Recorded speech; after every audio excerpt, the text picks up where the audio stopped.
வணக்கம். இயற்கையின் உணவே மருந்து.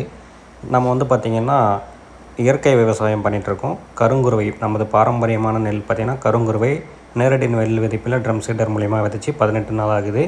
மண்புழு பாருங்கள், நமது நிலத்தில் பார்த்திங்கன்னா எப்படி கூடு கட்டியிருக்கு பாருங்கள். இது மாதிரி கூடு கட்டிச்சுன்னா மண்ணில் காற்றோட்டத்தை அதிகப்படுத்தும் மண்புழுக்கள். அது இல்லாமல் பயிர்களுக்கு நைட்ரஜன், பாஸ்பரஸ், பொட்டாஷ் இதையெல்லாம் பார்த்திங்கன்னா பயிர்களுக்கு எடுத்து கொடுக்குறதுல பெரும் பங்கு வகிக்கிறது மண்புழுக்கள். உழவர்களின் நண்பர் இந்த மண்புழுக்கள் தான். இதே நம்ம கெமிக்கல் விவசாயம் பண்ணோம்னாக்கா இந்த அளவுக்கு மண்புழுக்கள் இருக்காது. எல்லாமே நாட்டு மண்புழுக்கள். எவ்வளோ பெருசாக இருக்குது பாருங்கள் வயலில். மண்புழுக்கள் மண்ணின் ஆரோக்கியத்தை மேம்படுத்தி நிலையான விவசாயத்துக்கு உதவிகரமாக இருக்கிறதுங்க.